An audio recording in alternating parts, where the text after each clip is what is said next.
Yeah. Well, welcome everyone. Thank you so much for joining us this early Friday morning. And thank you to our two presenters who you will hear from soon, Deborah Blatt and Charles Morgan. We're really excited to hear some more about their programming. Before we begin, I just want, if we can maybe all go around and introduce ourselves. I'll go first. My name's Sarah Carmona. If you don't know, I'm the coordinator for the Port Chester, Rye Brook, and Town of Rye Council of Community Services. And so I'll pass it on to Nancy. Thank you. Great to see everybody. And I am Nancy Barr. I am the county legislator for Rye Brook, Port Chester, and most of Harrison, but I'm also vice president of this wonderful organization that brings together so many amazing people who are doing so much for our community. So very happy to see everybody today. Thank you. Deborah, I'll have you.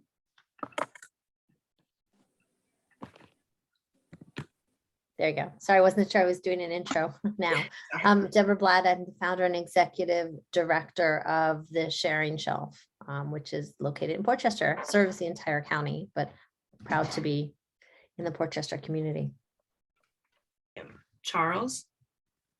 Good morning, everybody. My name is Charles Morgan, and I'm the executive director of the Port Chester Youth Bureau. Stan. I'm Stan Shepard, and I'm a member of in the Westchester County. Can you hear me? Yep. Okay, I'm the Westchester County Family Task Force and a general troublemaker. Denise. Good morning, Denise Wooden, Director of Community Impact and Social Responsibility for the Rye YMCA. I've actually been home under the weather all week, and it shows, so I'm going to stay off camera. Jackie. Hi, everyone. I'm Jackie Crystal, and I'm a fairly new member, but very excited member of the Council of Community Services. And I'm glad to be here to hear more about these two incredible organizations. Thank you. Nancy Pasquale. Hi, Sarah. Thanks. I'm Nancy Pasquale. I'm the coalition coordinator for Rye Act Coalition in Rye, actually, but here more as a member of the countywide steering committee for mental health and the mental health first aid sort of initiative that is taking place throughout the county. I co-teach or co-instruct with Lisa Dominici, who's also on the call. And so I'm here today, not always here, but here today to just sort of check in and had been checking in with Sarah about doing some more programming with Youth Mental Health First Aid for Port Chester, Rye Brook, Town of Rye. So partly here to hear a little bit more about what's going on and check in around that. Thanks for having me. Phil. Morning, I'm Phil Oldham. I'm head of the Lions Clubs of Lower Westchester as we're looking to bring Lions service into Port Chester. Thank you. Gonzalo. Hi, my name is Gonzalo Cruz from the Bosco Workers here in Port Chester. Thank you. Maya. Hola, Gonzalo. Good morning, everyone. I'm also under the weather, so Denise, I feel your pain. But my name is Maya Lloyd. I am the Director of Outreach and Engagement at Hope Store. We are a nonprofit domestic violence agency. We're stationed in Hawthorne, but we do serve all of Westchester County. Joe. Hi, I'm Joe Darney. I'm a veteran of 35 years of the public schools in Port Chester.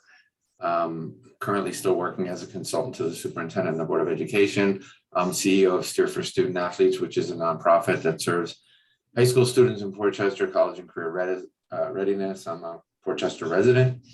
I'm part of Charles's Youth Bureau, and I am a professor of education leadership at Manhattanville College. Thank you. Lisa. Good morning, everyone. My name is Lisa Dominici, and I am the Executive Director of the Rye Youth Council. So we focus on programs and services that support the social, emotional, and mental health of young people in our community. Primary focus is the city of Rye, but all of our programs are open and available to anyone. And we have a few new programs I think we're going to talk about next meeting, where we're very specifically pushing out into Port Chester and the surrounding community. So I'm glad to be here today. Thank you. Liz? Good morning, everyone. Liz Rotfeld. I'm a Port Chester resident. I'm a board member of the Council of Community Services, and I'm also the Senior Citizen Coordinator for the Village of Rybrook. Dylan? Good morning. My name is Dylan Valenzuela with the New York City Poison Control Center. The New York City Poison Control Center has part of the coverage area Westchester. So I provide information about the services that are offered through the Poison Center. Thank you. Perla? Hey, hi all. My name is Pearl Arellano. I'm here on behalf of Senator Mayer. And also I'm a resident of Port Chester, so just figured I'd jump in. Thank you. Burke family?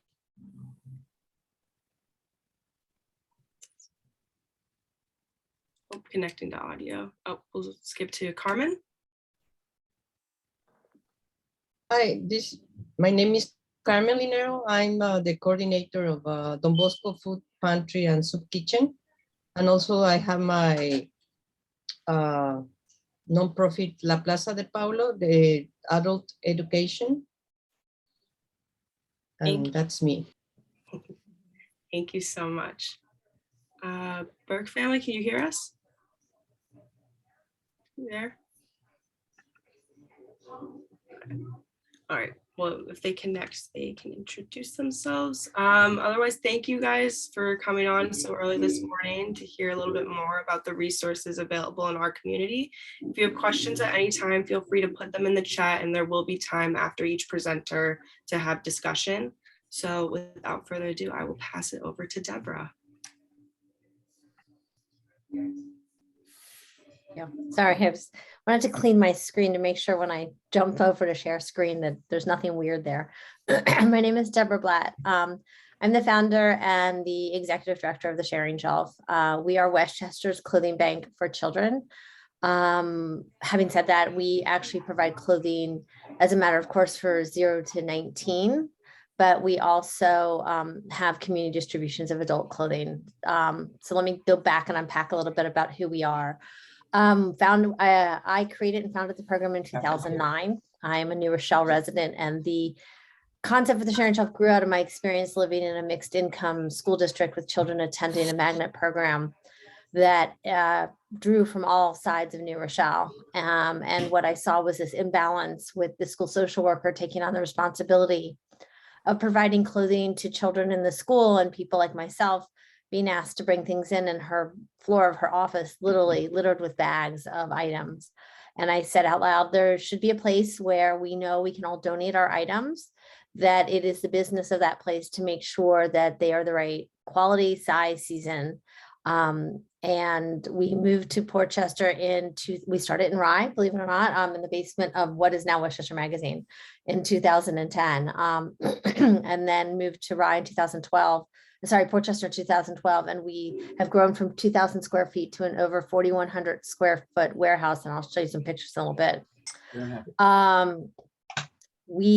Our mission is to address clothing insecurity and meet the basic material needs of infants, children, and teens. We do that by partnering with nonprofits throughout the county who place requests with us on behalf of their students or children, and I recognize some faces here today who have done that. They submit an application form on behalf of the child or teen. They provide us with name, age, gender, size information, and then we have trained volunteers who go to the shelves and pack clothing for that child or teen. In addition to our core clothing program, which in 2021 provided clothing to over 3,300 children and teens, we also have a teen boutique program, which is a free shopping day for low-income teen girls. It started off as a semi-annual event. Obviously, COVID does not want 250 people with 200 volunteers in a room together.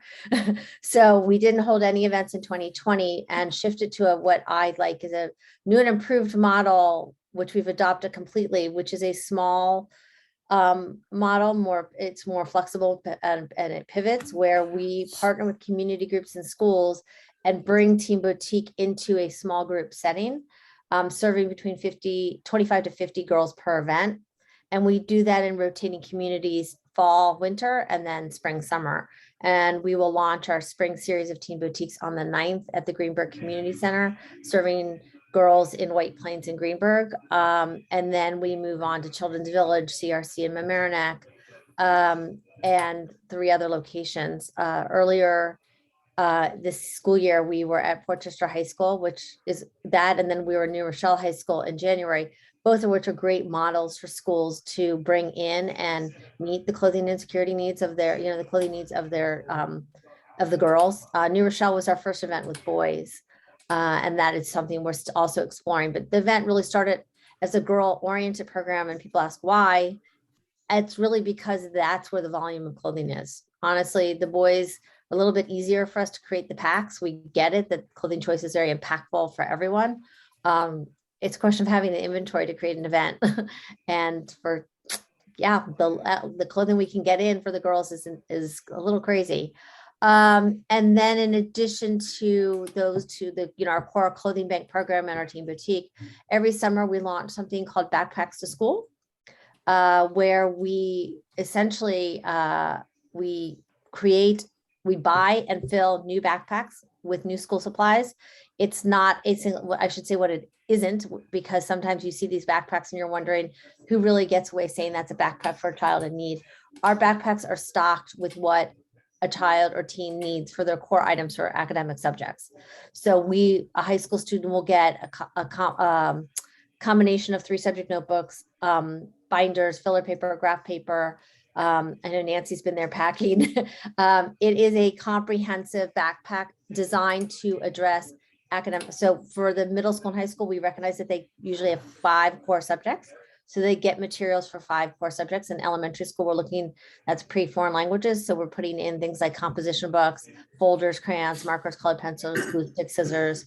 Again, it's a very comprehensive list that we put to school teachers and say, is there something on there you would recommend? It's not the paper towel and Fantastic for the classroom. It's just the materials that they need to, for the classes. We do this, and in 2021, we distributed 1,600 backpacks. Every year, what we do is we basically budget for 1,250 and we fill 1,250 on our own.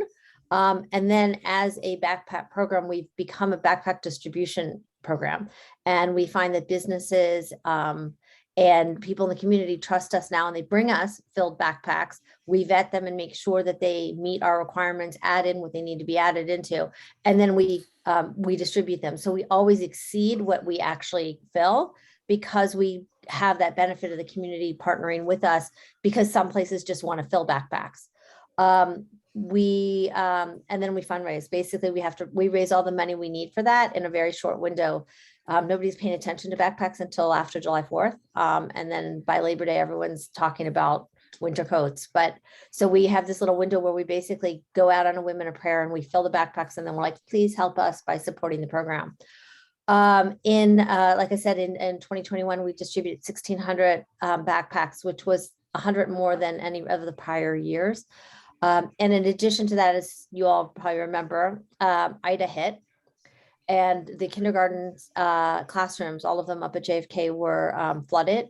So Mariam Castro reached out to us with a very specific list. And what was really beautiful is we put that out on social media and became the conduit for supplying those classrooms. And we were able to get her, I mean, it was just incredible. Really a lot of, most of the things on her wish list came through. And it was above and beyond what we usually do. But that's what I like about our model, is that we can pivot and so use social media to get people engaged with our mission. The last part of our program, which we're really starting to embrace and lean into. In the past, we used to say, well, when we have extra clothes, we do the following.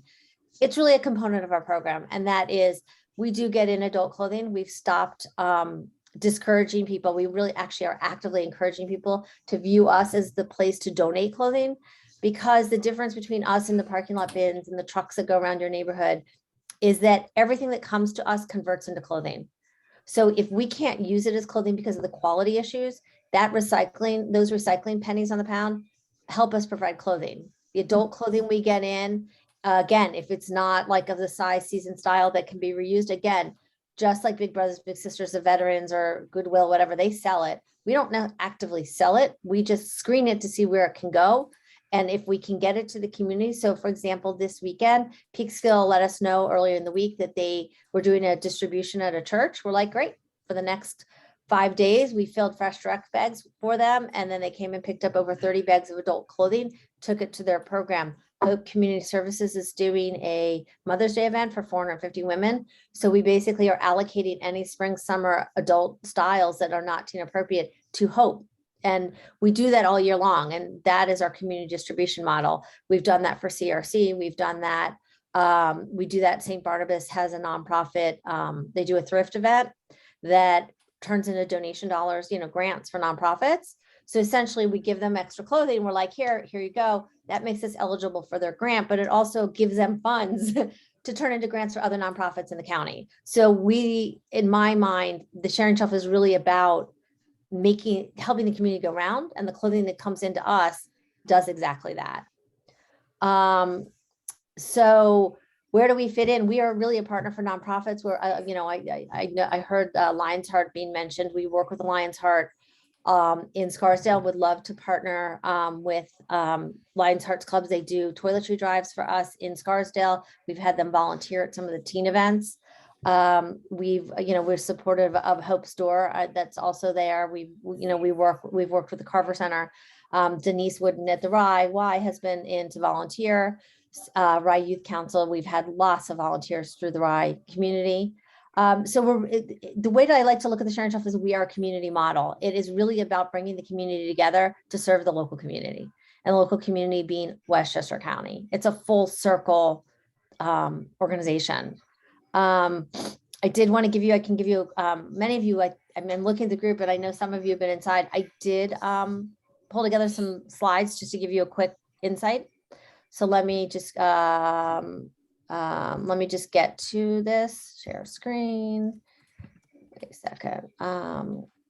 Okay, so you're just going to be looking inside. So hold on a second. Let me go back. Okay, so what do? We take donations in, like I said, that's what our donation, we call it Donation Mountain.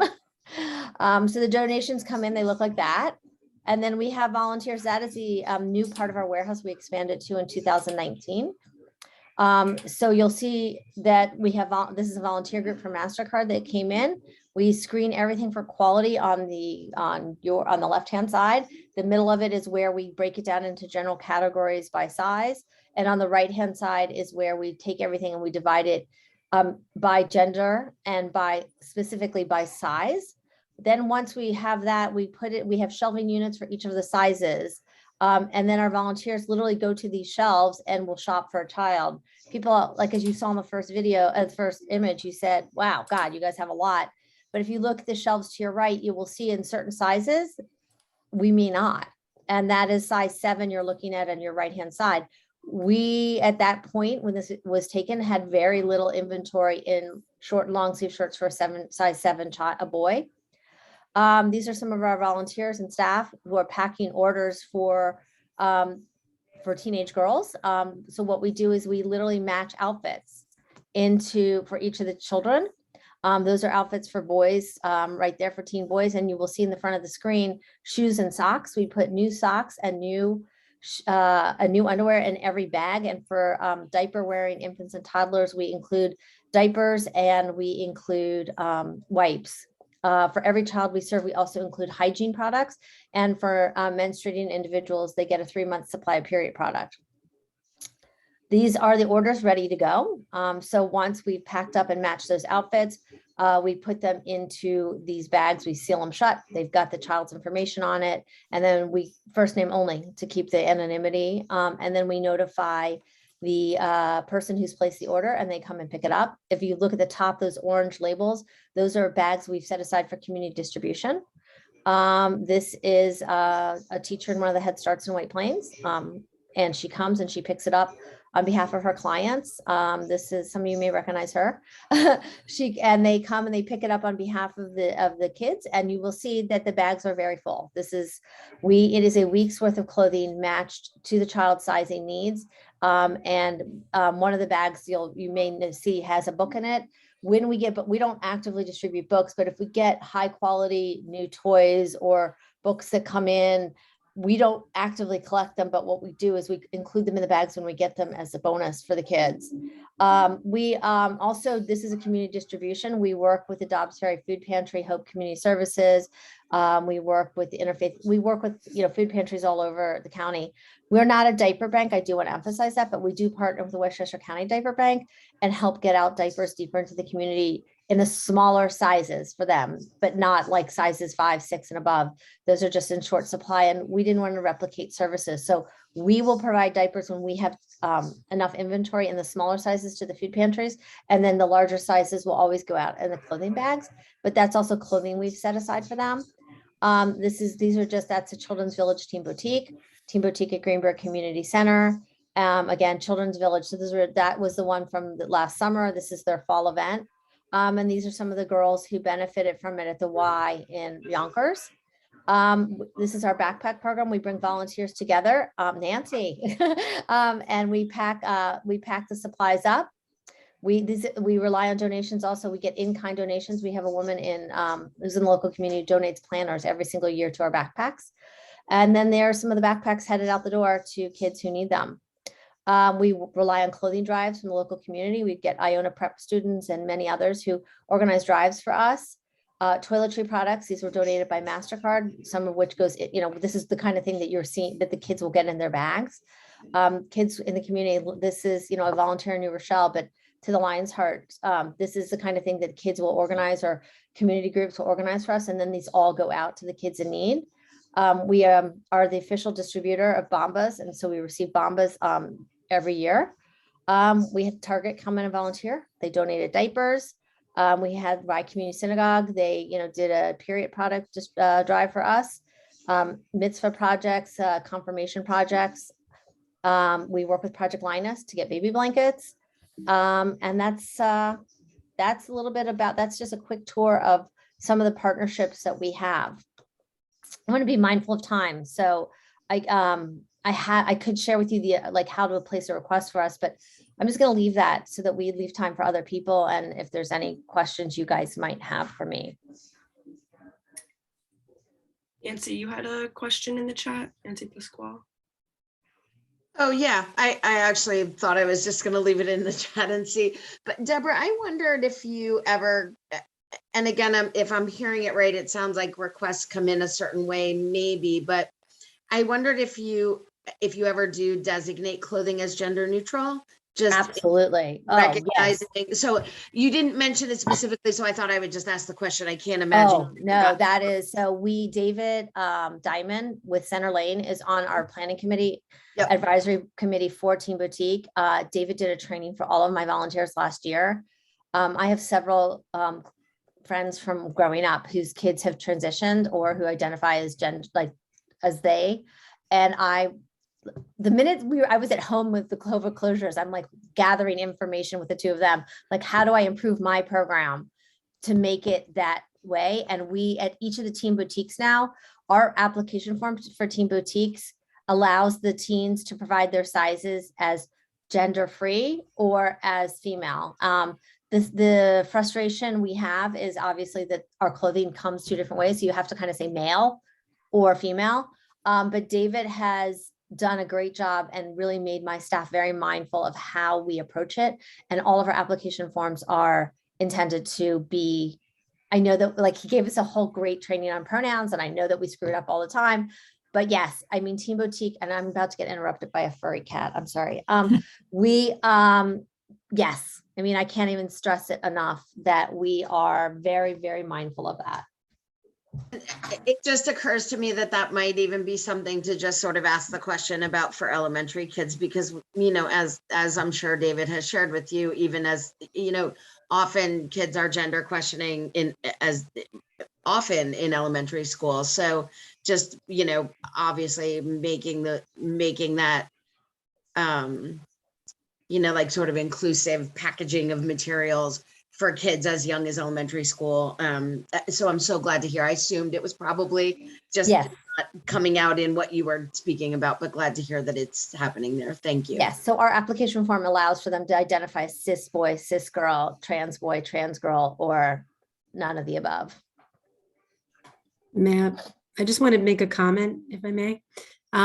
So, you know, I met Deborah several years ago, and I was just so impressed with the concept because I don't know, you know, who else before Deborah, if anyone, at least locally, had this concept of, okay, we not only do we want to provide clothing for kids, but we want to provide clothing that they will feel good about, they will be proud to wear.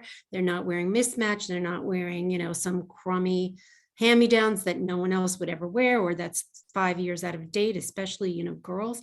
And so this idea that it's not, you know, clothing is a real, you know, yeah, food and shelter obviously are key, but clothing is so important to kids' identities, and the care that is put into putting together these packages of clothing for a week is just phenomenal. And Deborah's really, like, you created a system that is really, you know, unique and impactful. And actually just hearing about, you know, this latest iteration, I mean, that's a great example of the kind of thing that you do so well and is so appreciated. So I just wanted to put that plug in there. Thank you, Nance.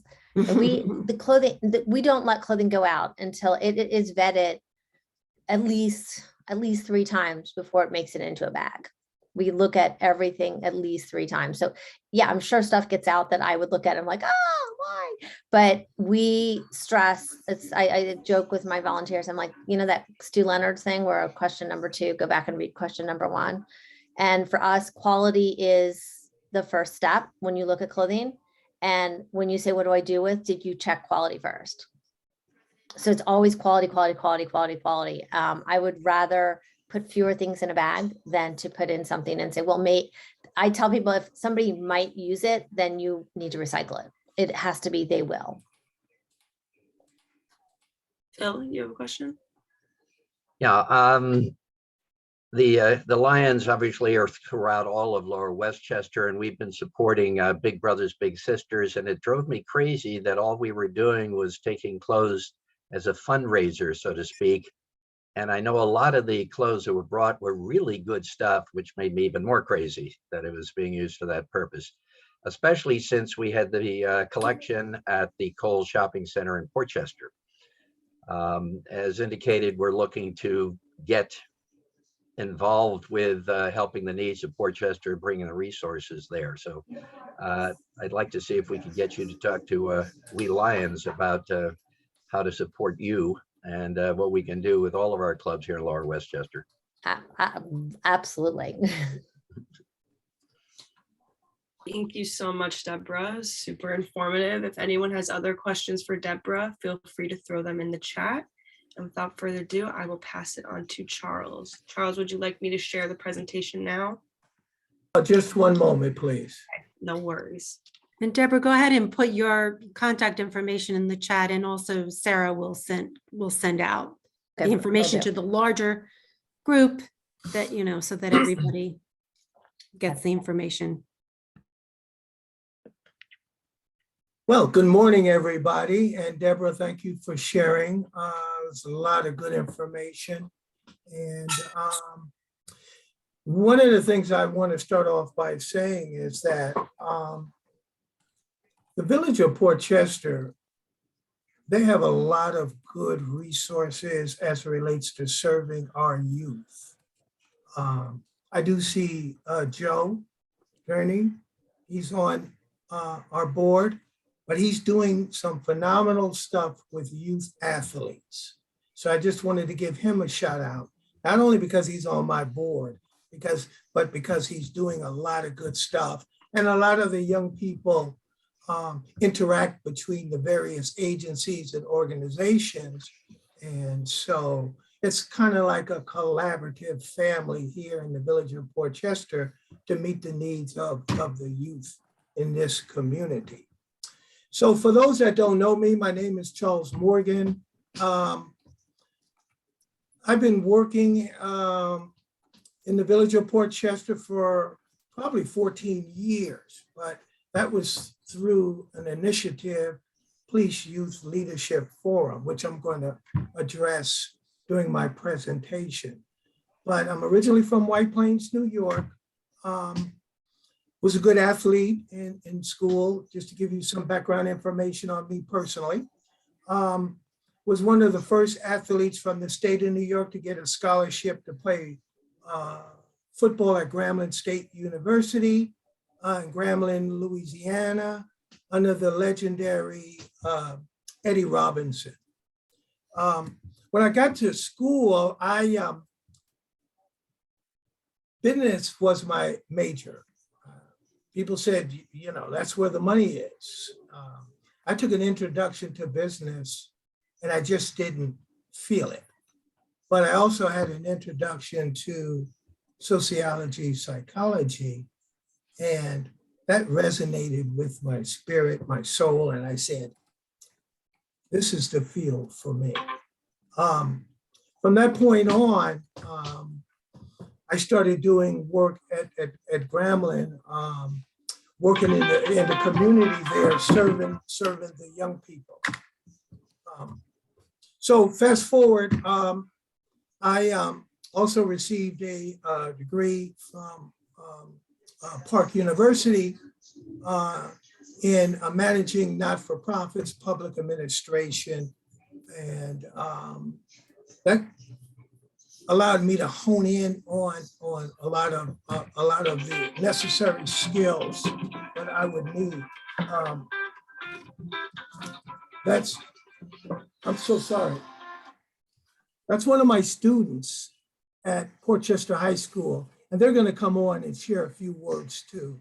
So I thought it would be good if you hear from some of the young people that participate in some of the programs.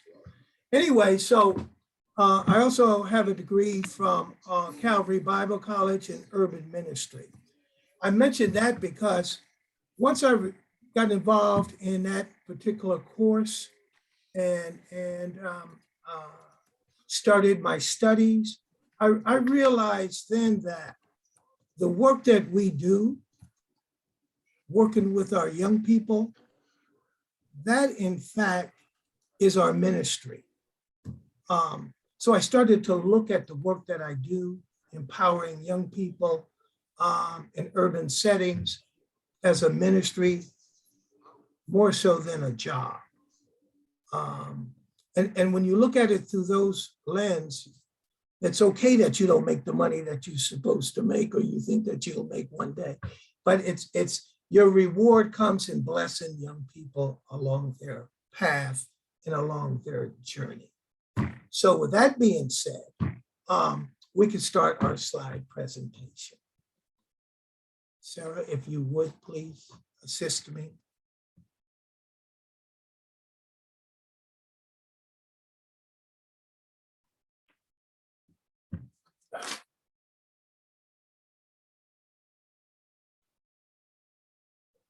Okay, so this is our logo. This is our logo, and this was designed by the young people that participate in the Port Chester Youth Bureau. I give them all the credit and kudos. Next, please. All right. The mission of the Port Chester Youth Bureau is to prevent delinquency through positive youth development. Some of the initial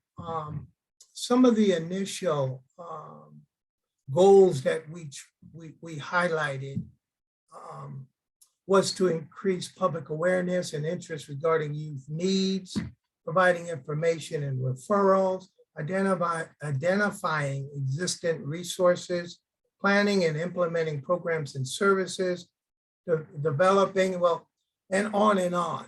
So when we first started, it was March of 2020. It was the height of the pandemic.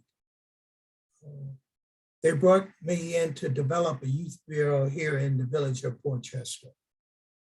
Naturally, no one knew the impact of COVID on communities, programs, services, but as we all can attest, it was somewhat devastating. We put a board together and we were off and running. But we did have challenges like every other organization and agency. So we kind of had to fine tune some of our initial goals. Next, please.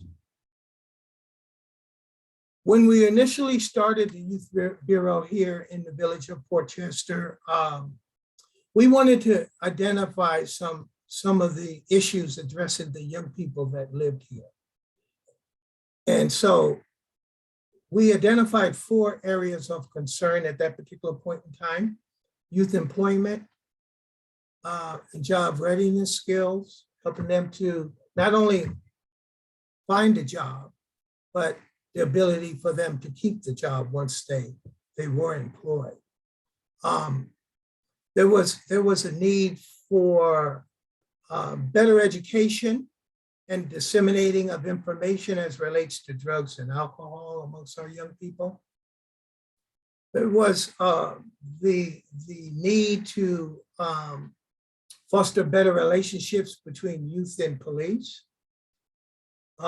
As a sidebar, 14 years ago, Chief Conway, myself, Alex Payan, we developed the Youth Police Initiative Forum here in the village of Port Chester. This basically consists of bringing urban youth and the local police department and police officers together for a week of interactive activities and events. We highlight this week of workshops with a graduation celebration at the end. And so I truly believe, along with other community leaders, that because we started early on bringing these 2 groups together, the relationship that we see and the problems we are experiencing across this country between these 2 groups doesn't really exist here in the village of Port Chester. Are there some problems periodically? Yes. But overall, the camaraderie between local youth and the police department here in the village of Port Chester, it's pretty wholesome and respectful. And I truly believe that because of this initiative, over 400 young people over the last 14 years have gone through this program. I think understanding each other's values, understanding and developing relationships, we all know that helps in the overall communication between people in general. A story that I share often, because it's truly the testimony of this effectiveness of the program, is that over the 14 years, there are 2 young people that had indicated a willingness to become police officers. And today, these 2 young people are serving on the Port Chester Police Department. So we understand by exposing young people to positive things, positive opportunities, that truly can manifest into positive results. The next thing we highlighted as possibly areas of intervention was truancy and dropout prevention. So even though we didn't tackle each and every one of these independently, all of these topics are covered during the Police Youth Leadership Forum. Next, please. Okay, I guess one of our more successful programs is the Summer Youth Employment Program. Like I said, when we started the Port Chester Youth Bureau, it was in the height of COVID.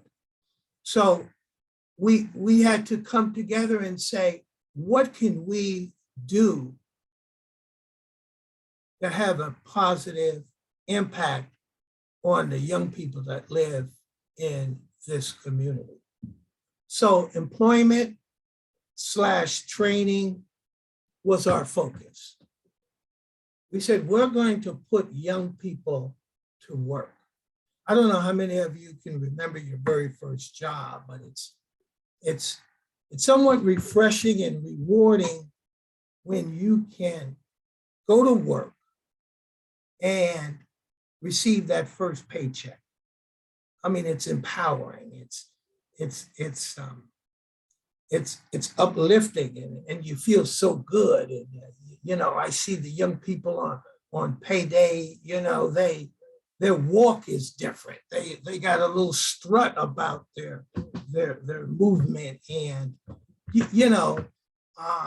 So I know that by putting young people to work during the summer months had a tremendous motivational kind of scenario with the families and the young people that actually went to work.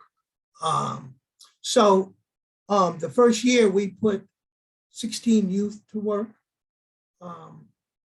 This kind of outlines that it's a federally funded program through the Department of Labor.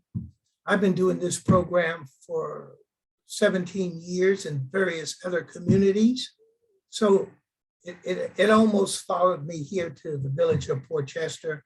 And no matter where you are in this country, young people need to know the value of good, hard work. It just builds good ethics. So we and because it is a federally funded program, there is certain income guidelines that we have to adhere to. But nevertheless, we tackled the issue of unemployment with the young people here in the village.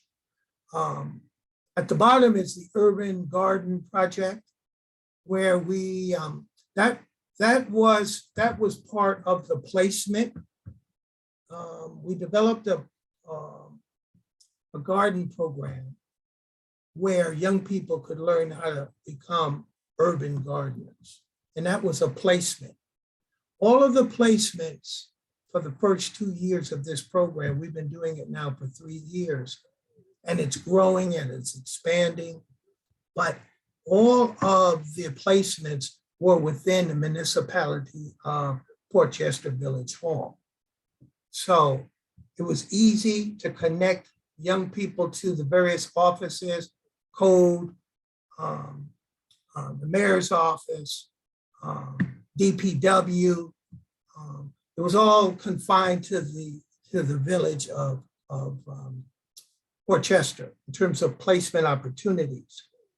The Urban Garden Program was one of the more popular placements. It just appeared that young people wanted to get out, get down and dirty in the dirt, to grow produce. And from the growing of the produce, we were able to disseminate a lot of at harvest time, we were able to share a lot of the produce to various agencies and organizations in Port Chester that disseminated them to the people in need. Next, please. Okay, just kinds of gives an overview of the Youth Bureau here in the village of Port Chester. 30 years ago, they had initiated a youth bureau here in the village. It's sustained itself for about 3 years, and that just highlights that. And I go on to say how young people in the job program were able to assist their families in paying bills. That was one of the highlights of initially how it impacted families. Buying food during these trying times and help me understand the importance of what we can do. And this is just some of the feelings I got from talking to some of the young people that went to work and some of the families that were able to benefit from the fruits of their labor, if you will. Next.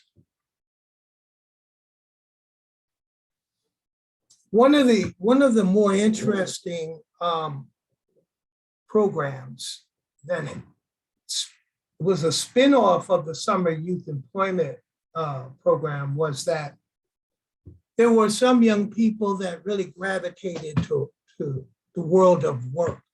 They really got enthusiastic.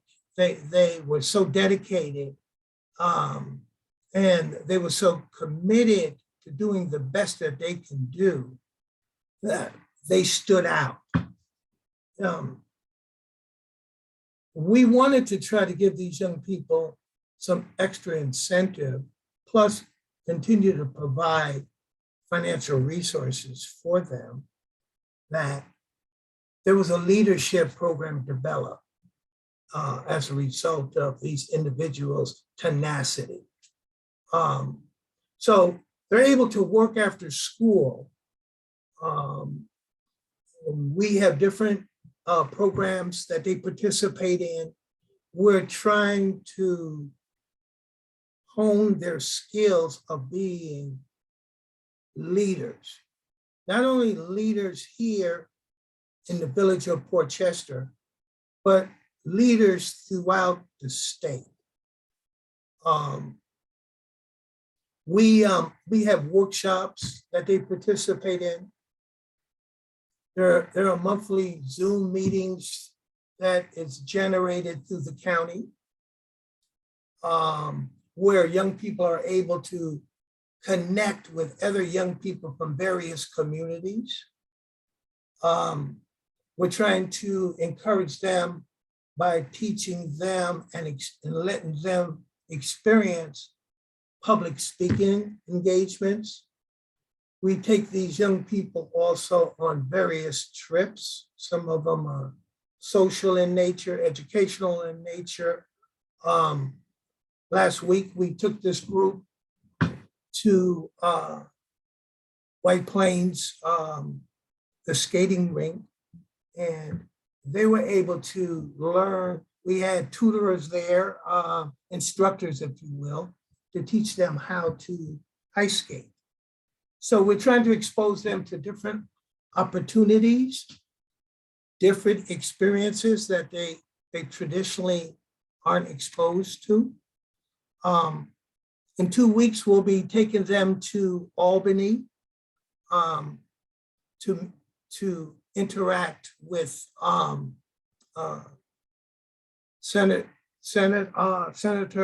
Andrea Stewart-Cousins, who's going to host a luncheon for them, just to get them to get a better feel of what state government in the operation. There's some other young people throughout the state that will also be assembling there. So they'll have an opportunity to mix and mingle with other young people, other leaders from different parts of the country. There is also a trip being organized so that these young people will be breaking up into teams. They will leave Port Chester with instructions on how to get to Grand Central Station. Once they arrive there, there'll be maps where they'll go to Bryant Park, the Museum of Natural History, take the subway back up to Harlem, where we're going to have dinner at Sylvia's, and then they're going to work their way back to Port Chester. So this is exposing them to New York City and the way to get there and to return back home safely. Currently, we're working with 12 of these youth.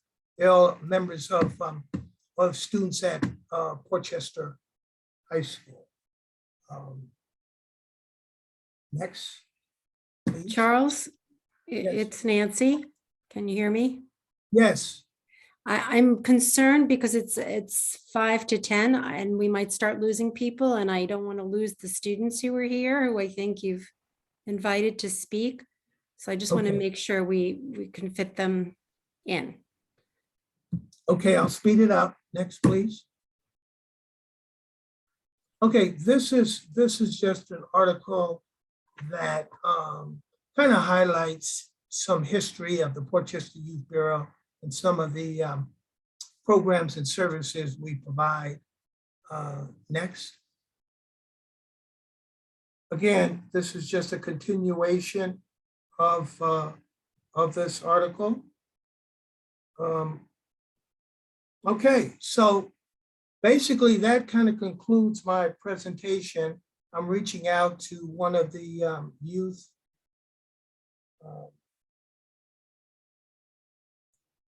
Yeah, I see a couple of students. Kim? Are you on, Kim? Hello? Kim? Charles, there's some people on their iPhone who we can see. Oh, okay. So, yeah, there she is. Okay, so these are two young people that participate in the program. They are students at Port Chester High School. So if they can unmute, we'll turn it over to you two, and you can introduce yourself and share whatever's on your heart to share. Can you hear us? You have to unmute.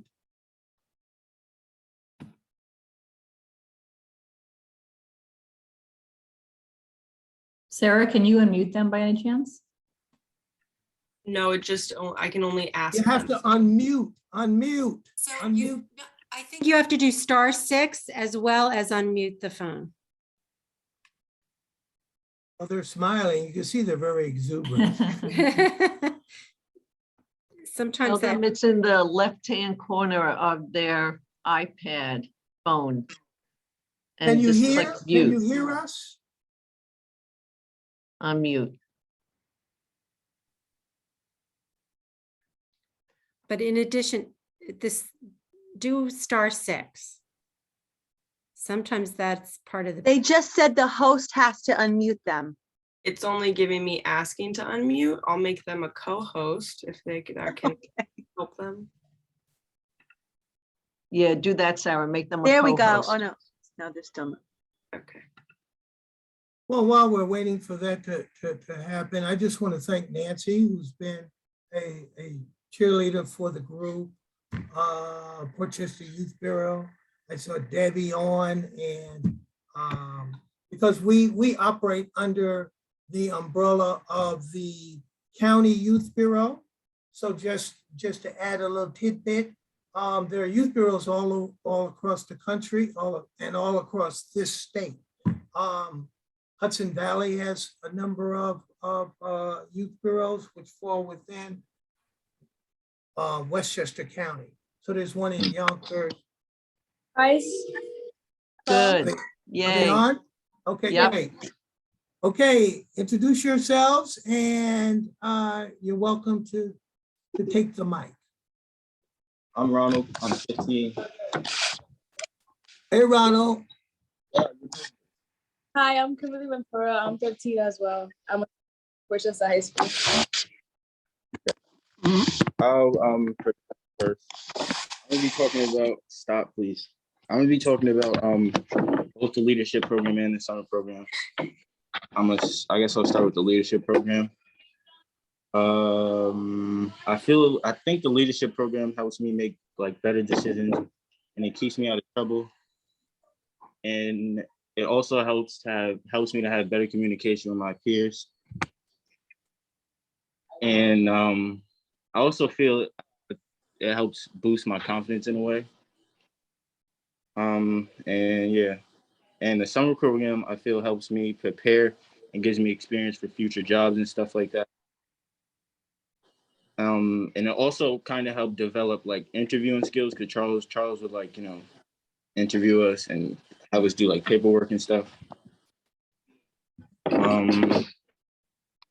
And lastly, I would say it also helped me like taught me how to manage my money better, because it was like, yeah. Thank you, everybody. Ken's turn now.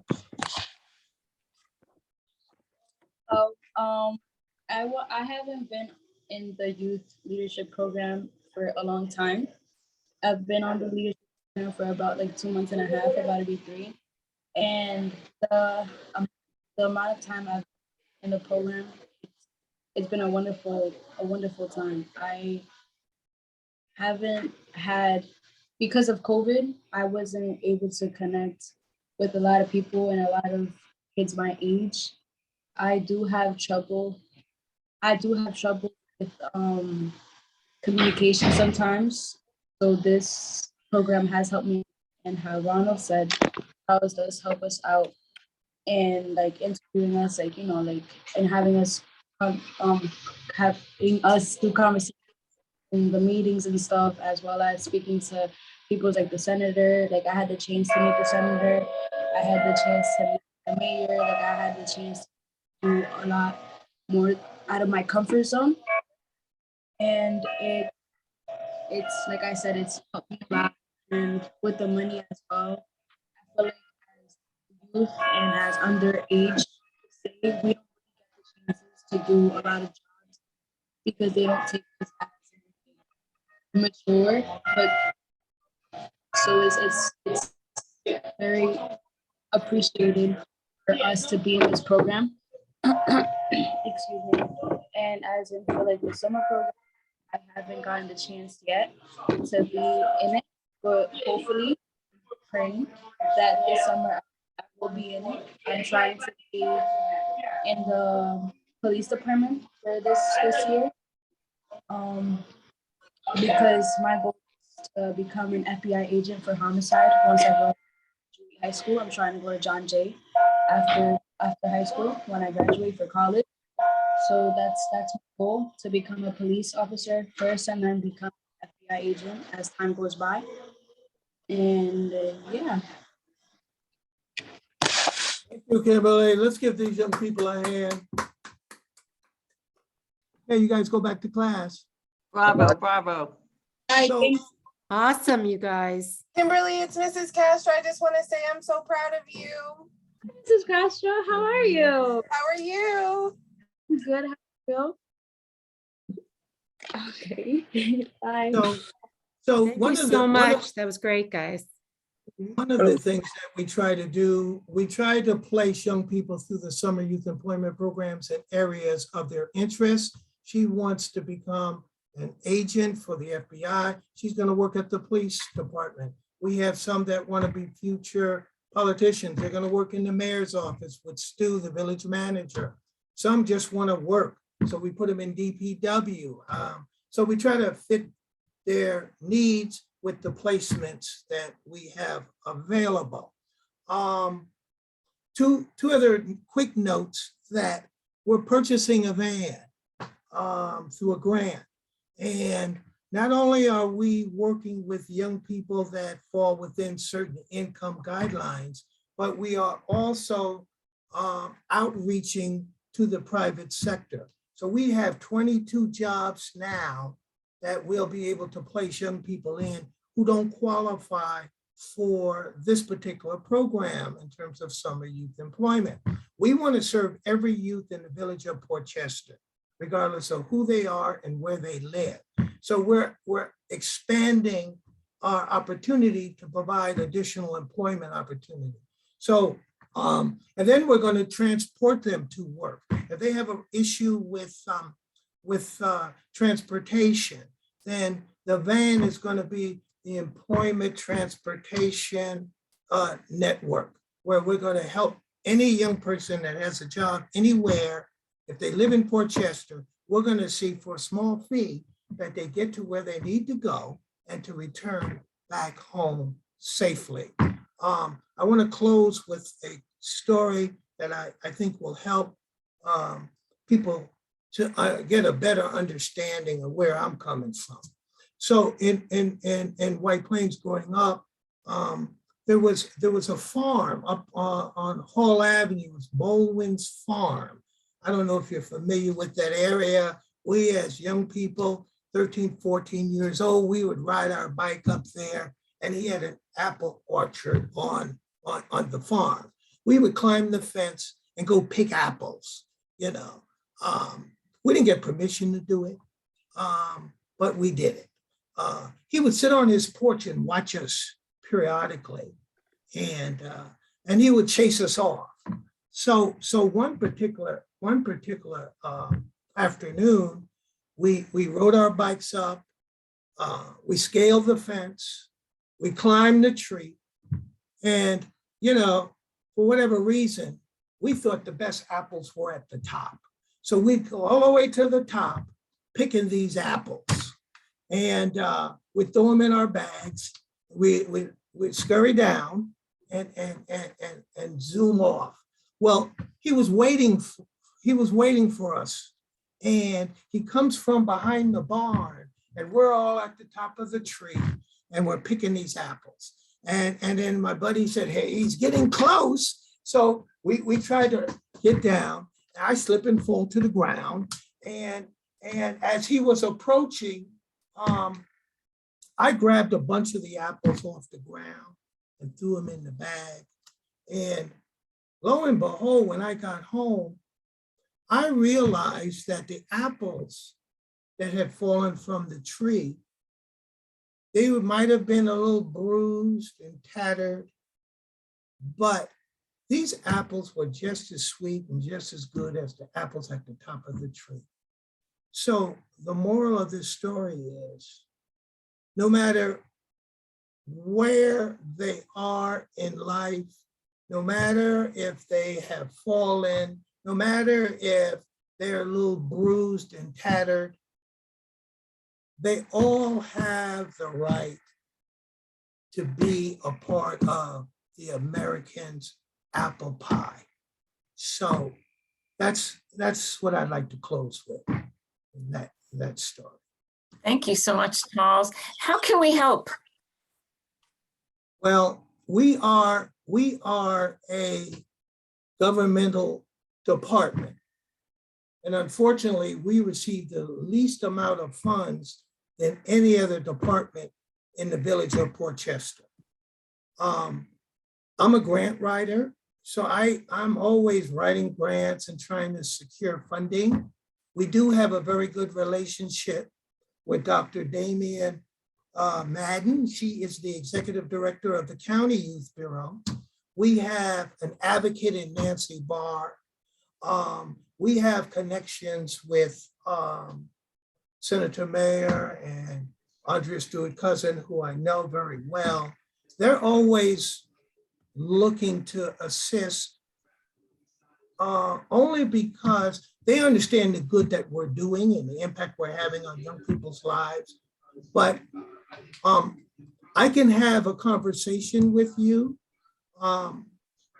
in terms of some of our wish lists and needs, but just your support.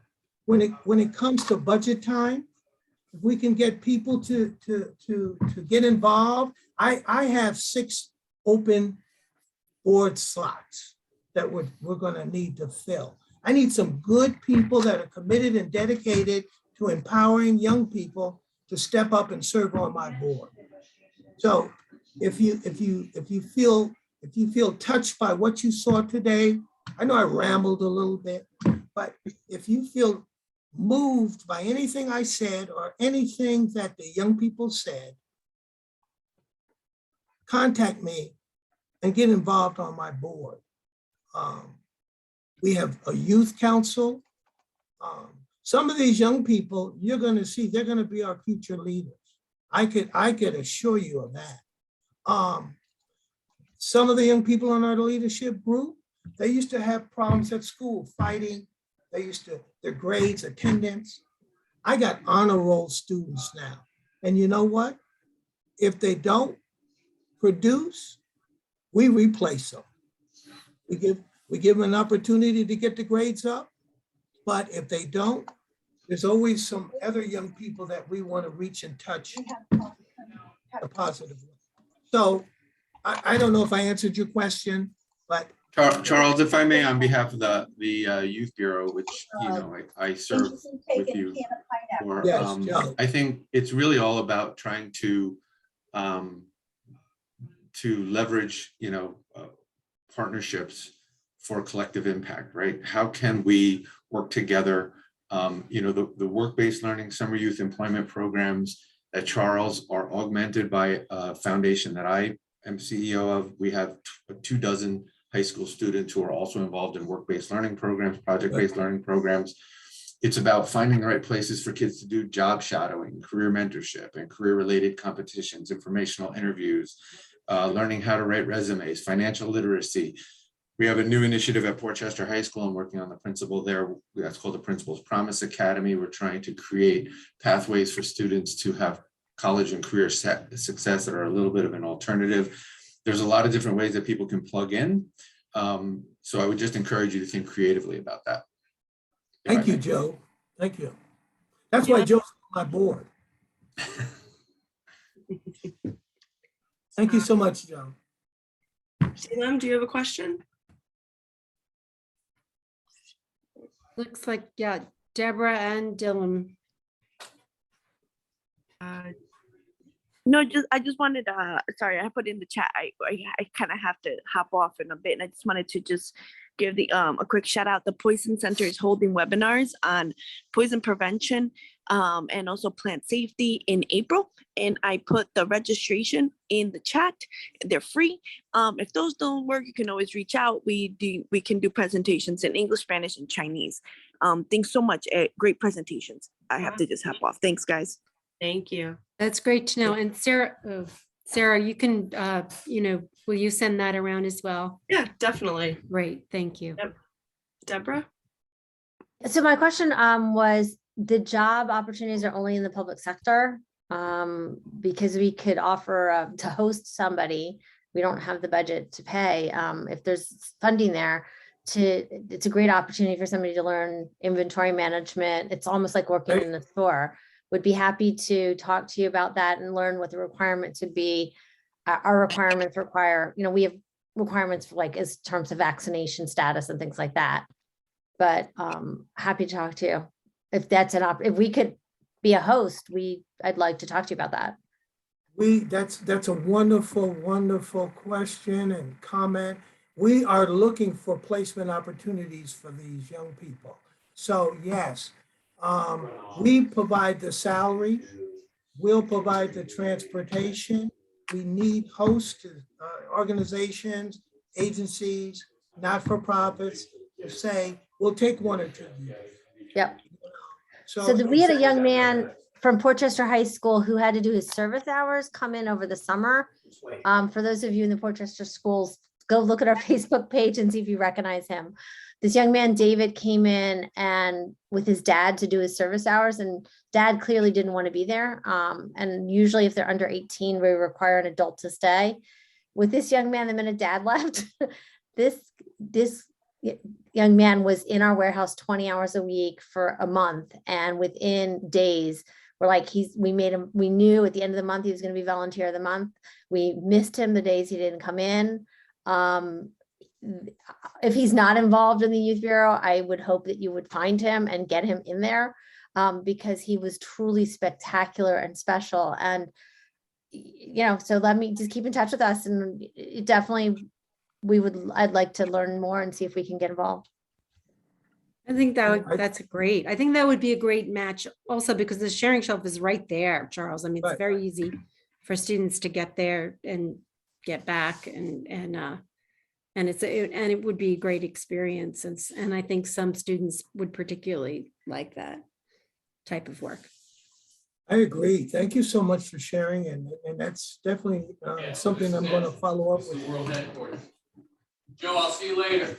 I'll see you. Anyone have any other questions, comments at all? Gonzalo? Yes, so we got a workers' rights organization in Port Chester, so we provide OSHA 30, and also I think it's a good idea to educate the new kids about workers' rights. Sometimes they work in restaurants, they don't get the tips, they work like on hours, so maybe we can help on that too. Yes. So if you put your contact information in the chat, I'll reach out to you. Okay. One of the other things I'm going to share, we did a COVID documentary utilizing young people from Port Chester, White Plains, Greenburgh, and Yonkers. This is a documentary we've been working on for 2 years.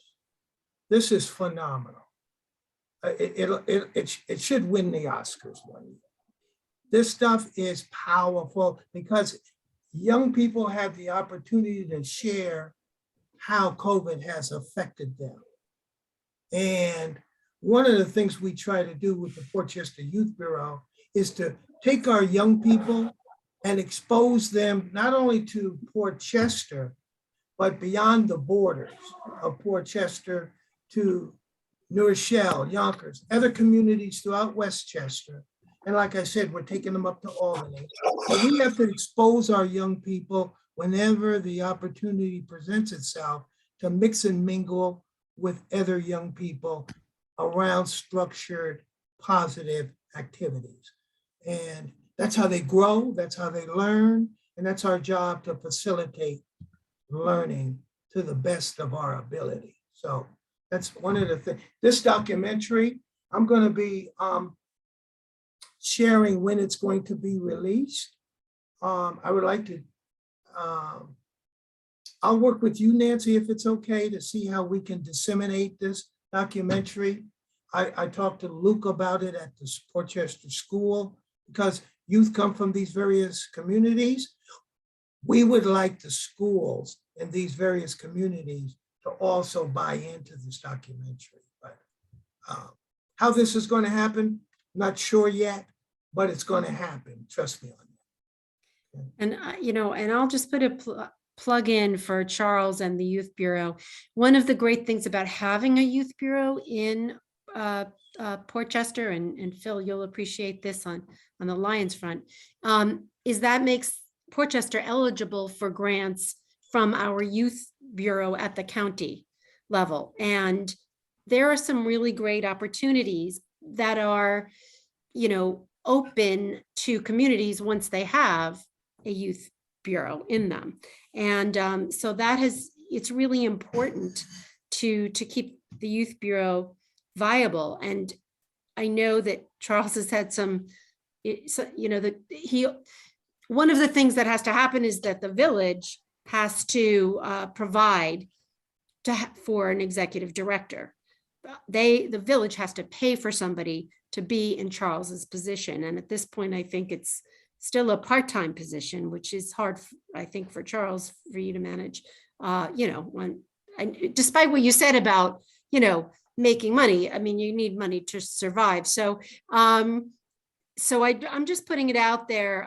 There's nobody here on the village board who's on this call, but for people to just be aware of that, a lot of times, and I think many of us can relate to it, we have this issue with the Council of Community Services. You need to pay somebody to be running the show, even if there's a lot of other people who are volunteering and sharing funds and doing other things.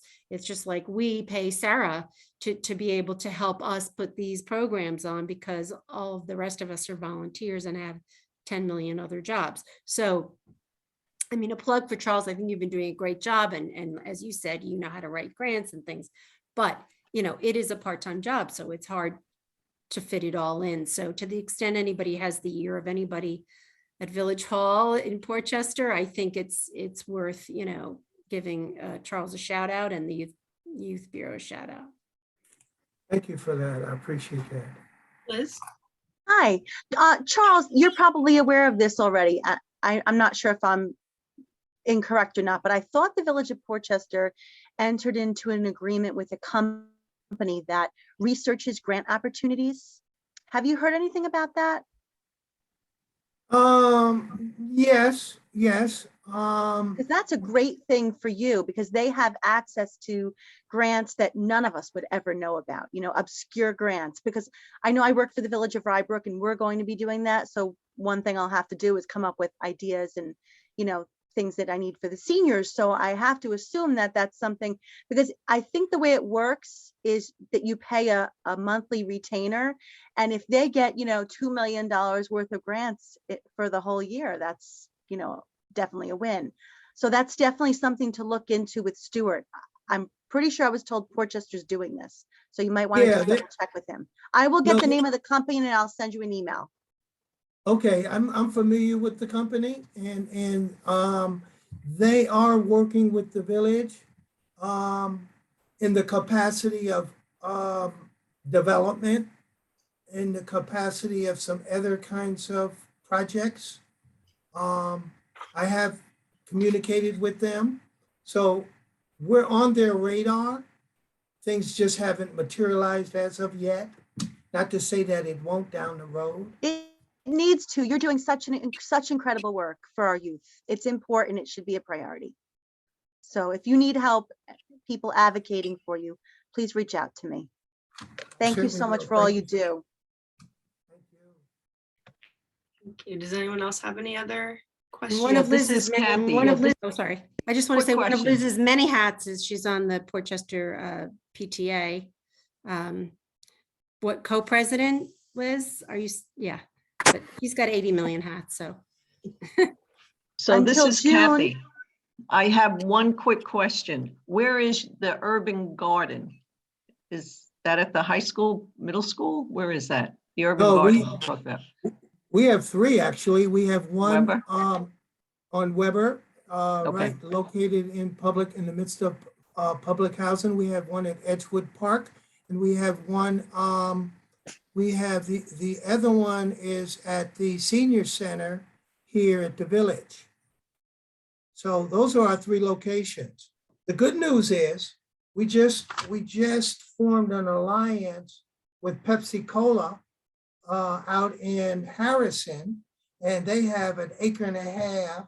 So we're taking the urban garden program and we're producing urban farmers. So we've moved up a notch. We have 2 plots of land that we're going to be utilizing this year and producing more produce. But it'll give individuals an opportunity to learn more about farming. So that's an expansion in how we've kind of grew this summer youth employment program, because that's going to offer additional placement slots. And I think you're going to like this, Nancy. There's an organization we're also partnering with who's going to come in this year and teach climate change and clean energy to our young people. And that's going to be part of a class that it's going to be mandatory for every young person that signs up for a summer job to go through those classes. So we're trying to enhance what we're already doing because we want to fine tune this summer employment and training program. There's more to come. I'm just getting warmed up. So in lieu of time, I don't have the opportunity to kind of share additional stuff, but you'll hear about it, because the other thing that we're told that we have to do, we have to get the word out about what we're doing. More people need to know about what we're doing. We do have a website. And if you go on there, I think you're going to really be thrilled. And if you tap into Channel 12 News on the Urban Garden program, Portchester, they did just a wonderful segment on that. So go on our webpage, and Google down to Portchester Youth Bureau and kind of see what we're doing. I'll send the link in the email along with the recordings to both Sharing Shelf and the Youth Bureau and all the materials that were shared today. Thank you, Sarah. Sarah is so wonderful. Oh, I try. Thank you. She is. Absolutely. Oh, thank you. If Yeah, any- she's awesome, awesome, awesome. If not, here is the information to connect with the council on our social media and email and website. Our email is just council10573@gmail.com. Thank you guys so much for joining us this morning. And thank you to our two presenters, Deborah and Charles. It was super informative.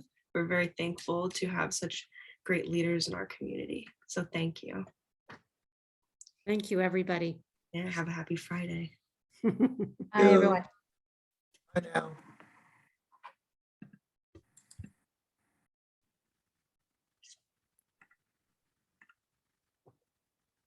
Can you just leave the chat up for a minute? Yep. Thank you. Just want to see if I missed anything. I had some separate ones going on.